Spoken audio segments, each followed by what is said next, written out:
Hello friends, welcome to Dhruti GS academy. 11th May daily current affairs with GS friends. ముందుగా మనకి 11th May very famous national technology day అని చెప్పేసి జరుపుకుంటాం. So 11th మేన ఎందుకోసం మనకి GS point of very very famous. Pokhran 2 అని చెప్పేసి మనకి రాజస్థాన్లో second time nuclear test conduct చేస్తాము. 1998 మే 11 అని చెప్పేసి 1998 మే 13 అని చెప్పేసి మనకి ఆపరేషన్ శక్తి అని చెప్పేసి పేరు పెట్టుకొని మే 11 ఒక 3 బాంబులు, మే 13 ఒక 2 బాంబులు మనం టెస్ట్ చేస్తాం. డిఆర్డిఓ చీఫ్ అప్పుడు మనకు అబ్దుల్ కలాం ఉండే, ప్రైమ్ మినిస్టర్ ఆఫ్ ఇండియా మనకి వాజ్పేయి పనిచేస్తున్నాడు. సో 1990 నుంచి మనకి మే 11కి గుర్తుగా ఈ పోఖ్రాన్ 2 టెస్ట్కి గుర్తుగా మనము ఈ మే 11ని నేషనల్ టెక్నాలజీ డే అని చెప్పేసి జరుపుకుంటున్నాము.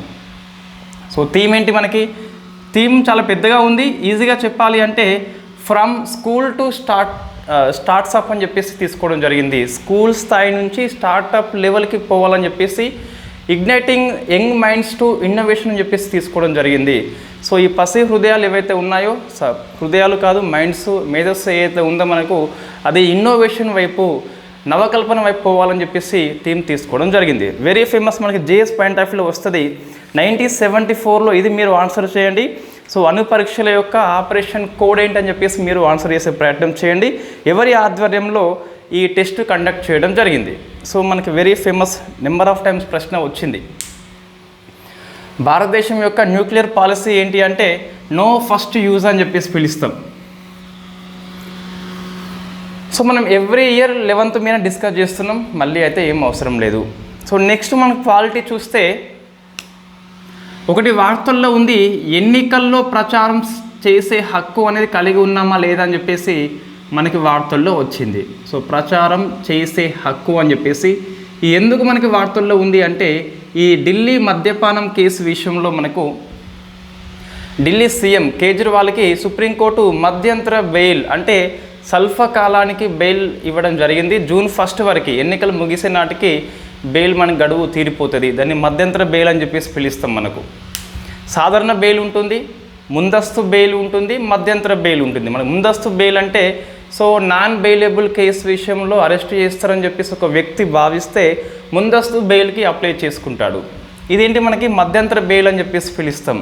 అంటే స్వల్పకాలానికి మనకు కోర్టులు ఇస్తాయి. సో ఈ కేజ్రీవాల్ విషయంలో జూన్ 1 వరకు అని చెప్పేసి ఎందుకోసం బెయిల్ ఇచ్చింది మనకంటే కేవలము ఎన్నికల్లో ప్రచారం చేయాలని చెప్పేసి ఇచ్చింది. లోక్సభ ఎన్నికలు చాలా పెద్ద ఎలక్షన్స్ అని చెప్పేసి పార్టీ తరపున ఈ కేజ్రీవాల్ ప్రచారం అవసరం అని చెప్పేసి మేము భావిస్తున్నామని చెప్పి సుప్రీంకోర్టు వ్యాఖ్యానం చేసింది. సో మనకి ఇది 2 విషయాలుగా మనం ఆలోచన చేసుకోవచ్చు. ఫస్ట్ పాజిటివ్ ఏంటి అంటే ఎన్నికల్లో లెవెల్ ప్లేయింగ్ ఫీల్డ్ అని చెప్పేసి పిలుస్తాం. సో లెవెల్ ప్లేయింగ్ ఫీల్డ్ అంటే అందరికీ అవకాశం కల్పించాలి, ఒక పార్టీ వైపు కాకుండా అన్ని పార్టీలు సమాన అవకాశం ఉండాలి. కాబట్టి కేజ్రీవాల్ ఉంటేనే ఆమ్ ఆద్మీ పార్టీకి అవకాశం ఉంటుంది. కాబట్టి లెవెల్ ప్లేయింగ్ ఫీల్డ్ని ఫాలో అయి ఒక పాజిటివ్ వేలో సుప్రీంకోర్టు యొక్క చర్య అని చెప్పేసి మనం చెప్పొచ్చు. బట్ మనకి there is a other side ఏంటి అంటే రాజకీయ ఖైదీలకు అందరికీ ఈ తీర్పు అయితే డోర్స్ ఓపెన్ చేస్తుంది. హేమంత్ సోరెన్ కావచ్చు, మనకి డిఫరెంట్ పర్సన్స్ మనకి ఎన్నికలు వచ్చినప్పుడు మేము కూడా ప్రచారం చేస్తామని చెప్పేసి పార్టీకి మా అవసరం ఉందని చెప్పేసి సుప్రీంకోర్టులో, హైకోర్టులో డిఫరెంట్ కేసు మనకి వేయవచ్చు. మొత్తం మీద ఒక చర్చకైతే అవకాశం కల్పించింది సుప్రీంకోర్టు తీర్పు. అదేంటి అంటే మనము ఎన్నికల్లో ప్రచారం చేసే హక్కు కలిగి ఉన్నారా లేదని చెప్పేసి ఇన్ఫ్యాక్ట్ ఒక చర్చకైతే అవకాశం కల్పించింది. మనకి ప్రీవియస్ కేసులు ఉన్నాయా? యాజ్ పర్ హిందూ ప్రకారం చూస్తే 2017లో ముఖ్తార్ అన్సారీ అని చెప్పేసి ఉన్నాడు. సో ఇతను ఉత్తరప్రదేశ్లో యొక్క ఎమ్మెల్యే. ప్రజెంట్ మనకి లాస్ట్ మార్చి లేదా ఫిబ్రవరి మాసంలో మరణించిండు. So Mukhtar Ansari in fact first ఇక్కడ వాది ఎవరు మనకంటే ఎన్నికల సంఘము వర్సెస్ ఇన్ఫ్యాక్ట్ ముఖ్తార్ అన్సార్ అని చెప్పేసి ఇతను ఎన్నికల్లో పోటీ చేస్తూ జైల్లో ఉన్నప్పుడు ప్రచారం కోసం అని చెప్పేసి పెరోల్ మీద బయటకు వస్తాడు.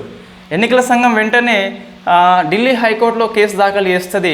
సో పెరోల్ని రద్దు చేస్తుంది. ఎన్నికల్లో ప్రచారం చేసే హక్కు ఎన్నికల్లో పోటీ చేసే వ్యక్తి కలిగి ఉండడు అని చెప్పేసి ఢిల్లీ హైకోర్టు తీర్పు చెప్పి ఆ పెరోల్ని ఇన్ఫ్యాక్ట్ రద్దు చేస్తుంది. సో ఈ తీర్పుకి వ్యతిరేకంగా సుప్రీంకోర్టు తీర్పు ఉన్నది. సుప్రీంకోర్టు ఇంకా ఏమన్నది, మనకు మేము కేసు టు కేసు చూసుకుంటాము.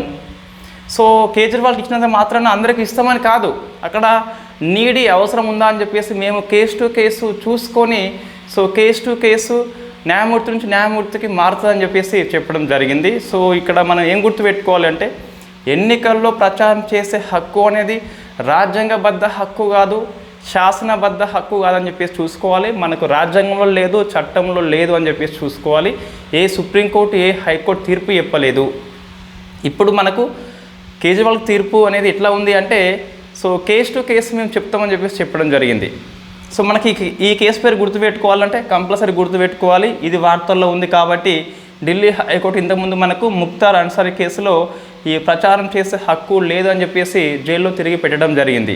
ఎస్, నువ్వు పోటీ చేస్తే పోటీ చేసుకో, గెలిస్తే గెలువు, గెలిచినంత మాత్రాన నేను బయటకు పంపేది లేదు, ఈ ప్రచారం కోసం బయటకు పంపేది లేదని చెప్పేసి ఢిల్లీ హైకోర్టు చెప్పింది. సో ఇది మనకు very famous. In fact Mukhtar Ansari అని చెప్పేసి ఆ కేసుకి ఈ కేసు నాంది పలికిందని చెప్పేసి చెప్పొచ్చు. ఇది మనకు పాలిటీ ఆర్టికల్ ఈరోజు వార్తల్లో ఉంది. దీన్ని ఇట్లా డిస్కస్ చేయాలి, ఇంకా వేరే టైప్లో అయితే అవసరం లేదు. ఇన్ఫ్యాక్ట్ నెక్స్ట్ మనకి ఎకనామీ చూస్తే వ్యవసాయ ఎగుమతులు అని చెప్పేసి ఇవ్వడం జరిగింది. సో మనకి ఎఫ్డిఐ విషయంలో ఇంకా రిపోర్ట్ ఏం రాలేదండి. అంటే నేను చెప్పేది రాష్ట్రాల వారీగా రిపోర్ట్ ఇంకా ఎవరు ఇవ్వలేదు. ఈ రెమిటెన్సెస్ విషయంలో ఏ కంట్రీ నుంచి ఎక్కువ అని చెప్పేసి కూడా ఇంకా ఇవ్వలేదు. సో రిపోర్ట్ ఇవ్వని అప్పుడు మనం డిస్కస్ చేయొద్దు, రైట్. మొన్న మైగ్రేషన్ రిపోర్ట్లో ఐఓఎం సంస్థ ఇచ్చింది అది. సో 111 అని చెప్పేసి ఇన్ఫ్యాక్ట్ ఇండియాకి వచ్చినాయని చెప్పేసి ఫస్ట్ ర్యాంక్ అని చెప్పేసి. బట్ మన ఫైనాన్స్ మినిస్టర్ లాంటిది ఏమీ ఇవ్వలేదు. సో మనకి కంపల్సరీ రిపోర్ట్ ఇస్తాయి. సో రిపోర్ట్ ఇచ్చినా మనం డిస్కస్ చేద్దాం. ఇప్పుడు మనకు ఒక రిపోర్ట్ వచ్చింది 2023-24 సంవత్సరం లోపల వ్యవసాయ ఎగుమతులు అని చెప్పేసి రిపోర్ట్ వచ్చింది కాబట్టి మనం డిస్కస్ చేస్తున్నాం. వ్యవసాయ ఎగుమతులు అని చెప్పేసి ఇది గుర్తుపెట్టుకోవాలి, గణాంకాలు తగ్గినాయి. సో అంతకుముందు మనకి లాస్ట్ ఇయర్ 22-23 ఇయర్లో చూస్తే ఇన్ఫ్యాక్ట్ $53.1 బిలియన్ అని చెప్పేసి ఉండే వ్యవసాయ ఎగుమతులు. ఇప్పుడు మనకు $48.8 అని చెప్పేసి బిలియన్ వచ్చింది. సో సుమారుగా మనకి 8% తగ్గినట్టుగా నివేదిక పేర్కొన్నది కాబట్టి, సో ఫైనాన్స్ మినిస్టర్ నివేదిక కాబట్టి కంపల్సరీ మనం గుర్తుపెట్టుకోవాలి, వెరీ వెరీ ఫేమస్. వ్యవసాయ ఎగుమతులు అనేవి గడిచిన ఇయర్తో పోలిస్తే ఎంత శాతం తగ్గినాయి అంటే మనకు 8 అని చెప్పేసి గుర్తుపెట్టుకోవాలి. నెక్స్ట్ దిగుమతులు చూస్తే ఇన్ఫ్యాక్ట్ $32.9 బిలియన్ అనేది చేసుకోవడం జరిగింది. సో లాస్ట్ ఇయర్ 35 ఉండే మనకి. సో ఎస్, ఎక్స్పోర్ట్స్ తగ్గినాయి, ఇంపోర్ట్స్ అని చెప్పేసి తగ్గినాయి. సో మనం దీన్ని రౌండ్ ఫిగర్ చేసుకోవచ్చు, 33 అని చెప్పేసి ఎటువంటి ఇబ్బంది లేదు. దీన్ని మనం 49 కూడా చేసుకోవచ్చు, ఎటువంటి ఇబ్బంది లేదు. సో యాక్చువల్ ఫిగర్ చెప్పాలంటే ఎక్స్పోర్ట్స్ అనేది $48.8 బిలియన్ ఉంటే ఇంపోర్ట్స్ 32.9 అని చెప్పేసి ఉన్నది. ఇక్కడ చూస్తే మరి ఎందుకు తగ్గినాయి ఇన్ఫ్యాక్ట్ అంటే మనము డిస్కస్ చేసినాం. లాస్ట్ ఇయర్ మనకి చక్కెర విషయంలో పరిమితులు ఉండే, ఇటీవల మనకి ఉల్లి విషయంలో లిఫ్ట్ చేయడం జరిగింది. బట్ మనకి పరిమితులు అంతకుముందు ఉండే.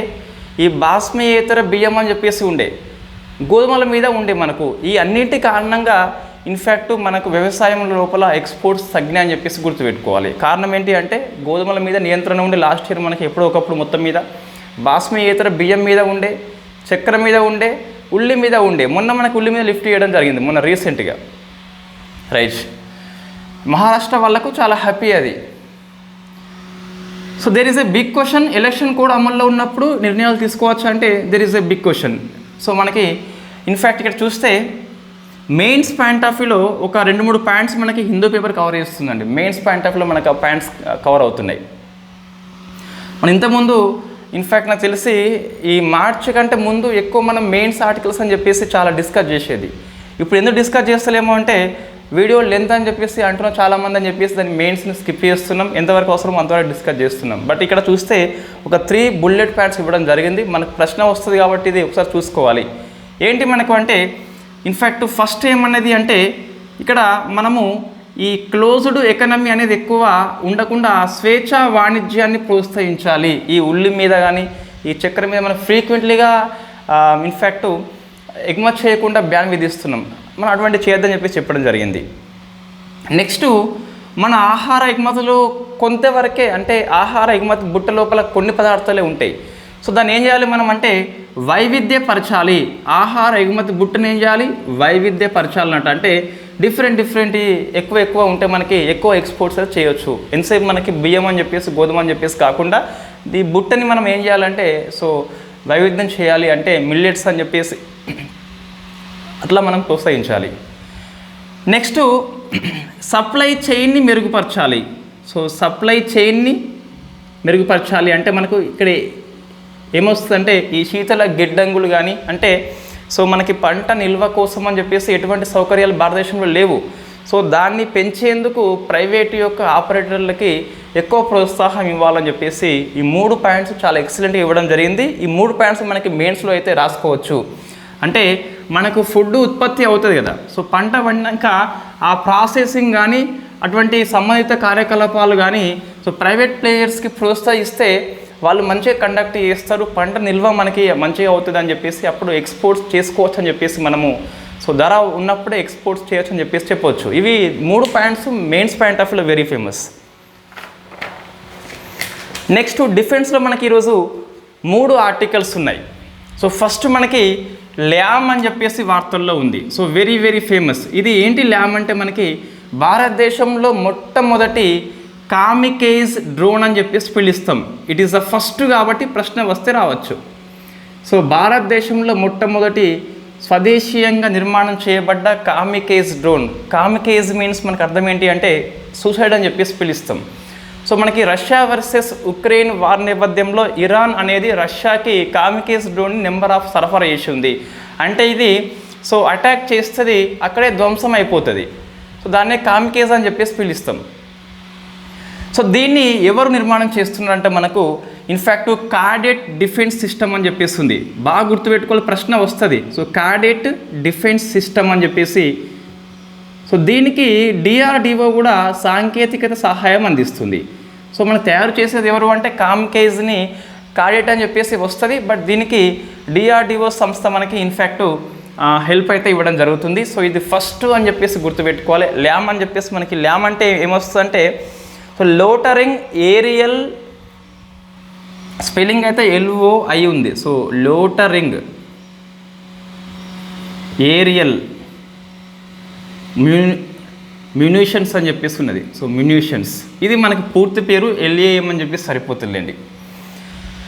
సో నెక్స్ట్ ఏముంది మనకు అంటే ఈ నౌక నిర్మాణం కోసం అని చెప్పేసి ఇండియన్ కోస్ట్ గార్డు మరొక ఒప్పందం చేసుకున్నది.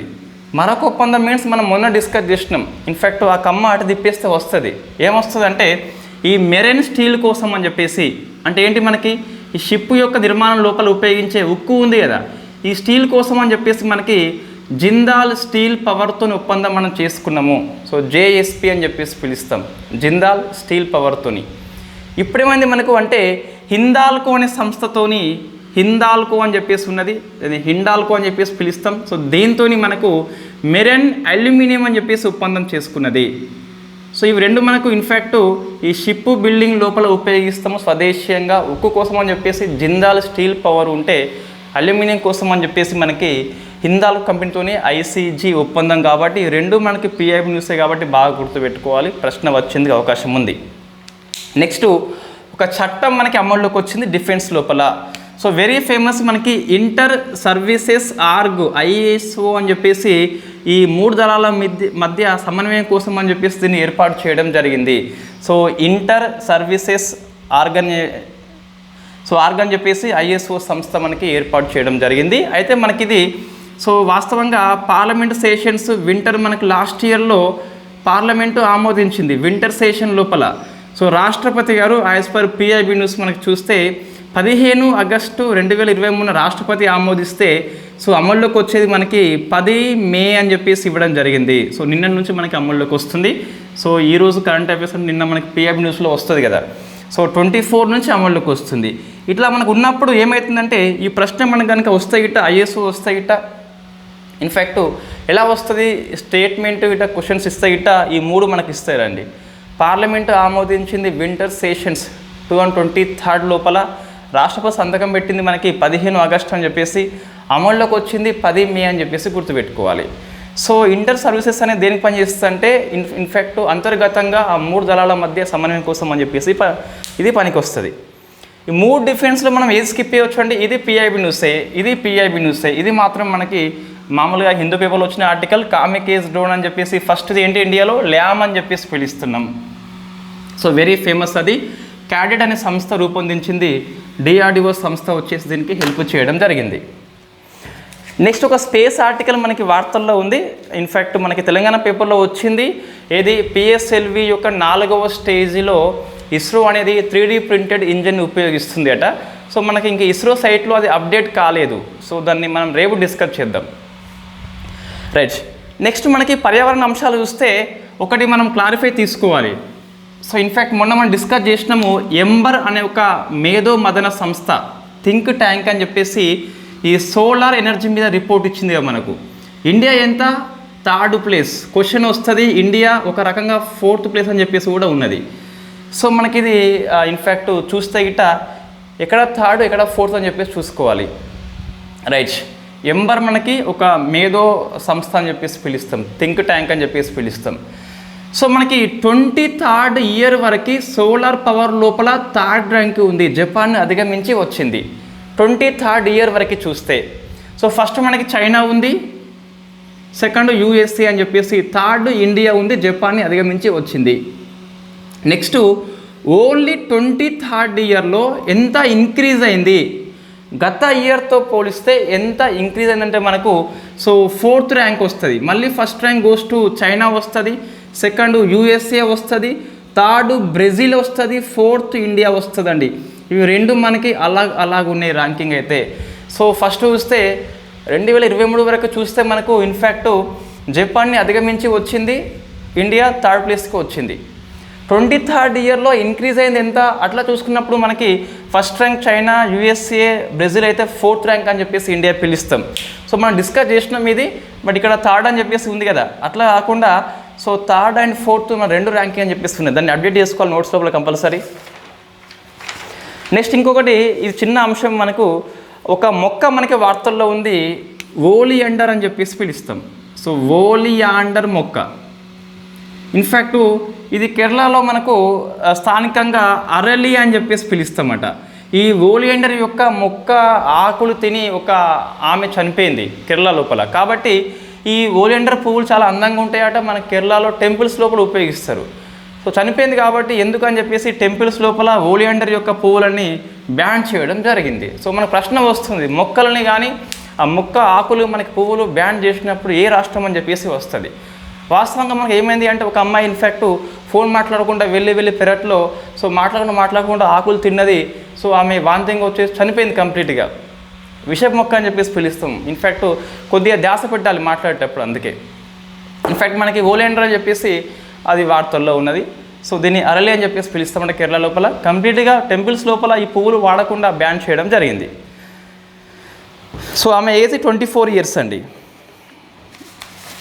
నెక్స్ట్ ఇంకా ఏబిపిఎస్ వాళ్ళు స్కిప్ చేయవచ్చు. ఐ మీన్ ఏవైతే గ్రూప్ 2 కోసం రాస్తున్నారో మీ సిలబస్లో మిగతా అంశాలు లేకుంటే స్కిప్ చేయవచ్చు. ఇన్ఫ్యాక్ట్ పాలిటీ, ఎకనమీ, ఈ సైన్స్ అండ్ టెక్నాలజీ మాత్రమే ఉంటే ఇవి ఇంకా పనికిరావు, ఇవి ఇక మీద మనకున్న ఆర్టికల్స్ పనికిరావు. రైట్.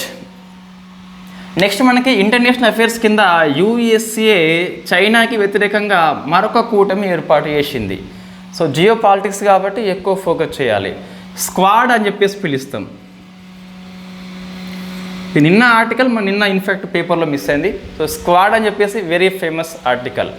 మనకి క్వాడ్ తెలుసు ఆల్రెడీ, అది చైనాకి అపోజిషన్లో యూఎస్ఏ ఏర్పాటు చేసింది. ఇండో పసిఫిక్ ఏరియా లోపల చైనా యొక్క ప్రాబల్యం అడ్డుకోవాలంటే కూటమి అవసరం అని చెప్పేసి సో మనకి క్వాడ్ అని చెప్పేసి ఏర్పాటు చేసుకున్నాం. యూఎస్ఏ వస్తుంది, ఇండియా వస్తుంది, జపాన్ వస్తుంది, ఆస్ట్రేలియా వస్తుంది, 4 కాబట్టి క్వాడ్ అని చెప్పేసి పిలుస్తాం.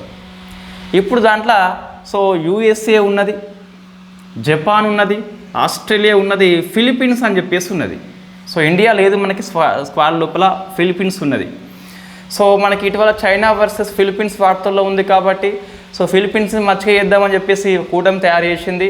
ఇండియా ఒప్పుకోలేదు మేబీ మొత్తం మీద, ఎన్ని కూటములు నువ్వు కడతావని చెప్పేసి. నేను IPEFలో వచ్చిన, I2 U2లో వచ్చిన, నెక్స్ట్ క్వాడ్లో వచ్చిన, సో ఇంకెన్ని రావాలని చెప్పేసి మొత్తం మీద ఇండియా తప్పుకున్నది. సో ఫిలిప్పీన్స్ అని చెప్పేసి రావడం జరిగింది. స్క్వాడ్ అంటే మనకి ఏంటి అంటే ఇండో పసిఫిక్ ప్రాంతం లోపల చైనా ప్రాబల్యం అడ్డుకోవాలని చెప్పేసి, ఏకాధిపత్యం ఉండద్దని చెప్పేసి అమెరికా యొక్క కూటమి స్క్వాడ్ అని చెప్పేసి పిలుస్తాం. సో ఇందులో అమెరికా ఉంది, జపాన్ ఉంది, ఆస్ట్రేలియా, ఫిలిప్పీన్స్ అని చెప్పేసి ఉంది.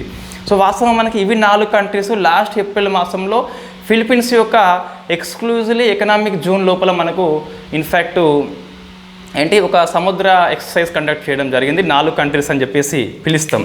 సో మనకి ఇంతమంది డిస్కస్ చేసినాం ఆల్రెడీ. సో ఫిలిప్పీన్స్ యొక్క రాయలేదు, నేను రాస్తున్నాం మళ్ళీ ఇప్పుడు.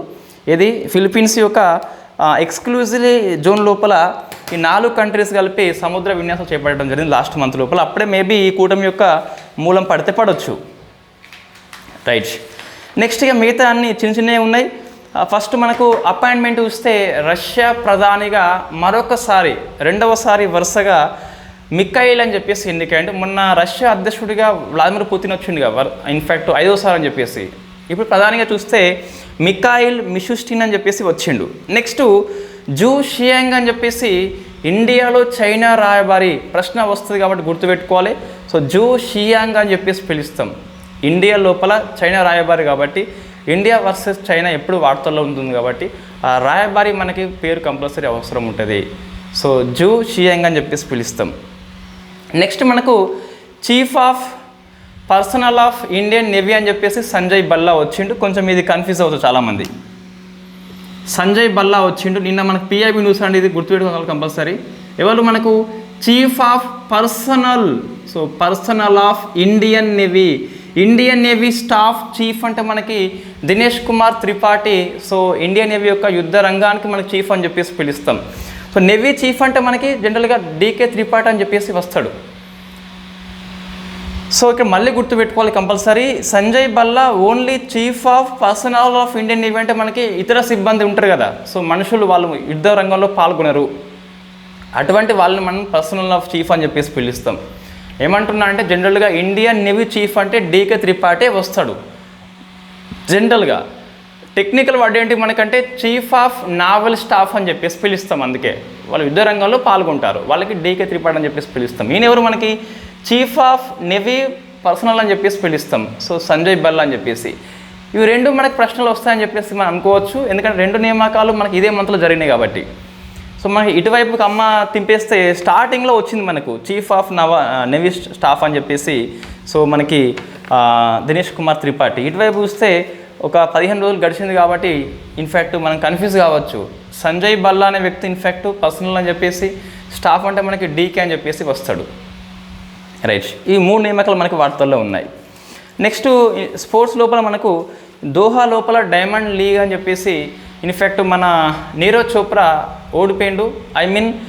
సిల్వర్ అది రావడం జరిగింది, గోల్డ్ రాలేదు. సో గోల్డ్ వచ్చిన వ్యక్తి ఎవరంటే మనకు వాద్లేచ్ అని చెప్పేసి పిలుస్తాం. నెక్స్ట్ ఈ T20 వరల్డ్ కప్ అని జరుగుతుంది కదా. సో అమూల్ సంస్థ మరొక టీంకి స్పాన్సర్గా ఉంది. మరొక టీం అంటే అంతకుముందు వేరే టీమ్స్ ఉన్నాయి, USA అని చెప్పేసి సౌత్ ఆఫ్రికా అని చెప్పేసి ఉంది కదా. ఇప్పుడు మనకు శ్రీలంకకు కూడా అమూలే బ్రాండ్ ఇస్తుంది. అంటే వాళ్ళు ఇన్ఫ్యాక్ట్ ఆ టీషర్ట్ మీద అమూల్ అని చెప్పేసి ప్రింట్ చేసుకుంటారు, వాళ్ళకి డబ్బులు అయితే ఇస్తుంది, అమూల్ స్పాన్సర్ చేస్తుంది. సో ప్రశ్న వస్తే మనకు రావచ్చు. నెక్స్ట్ ఒక సమ్మిట్ మనకి వార్తల్లో ఉంది. సమ్మిట్ ఏం కాదు, ఇది 77 యొక్క కేన్స్ ఫిల్మ్ ఫెస్టివల్ మనం డిస్కస్ చేసినాము. ఫ్రాన్స్ హోస్ట్ చేస్తుంది మే 14 నుంచి 25 వరకు. అయితే ఇక్కడ ఇండియా యొక్క పెవిలియన్ని మనం ఏర్పాటు చేసుకున్నాము. భారత్ పర్వ్ అని చెప్పేసి పేరు పెట్టుకొని, ఇండియన్ పర్వ్ అని చెప్పేసి పేరు పెట్టుకొని ఒక పెవిలియన్ని మనం ఏర్పాటు చేసుకున్నాం. మన సినిమాలు అక్కడ ఎగ్జిబిట్ చేయబడతాయి.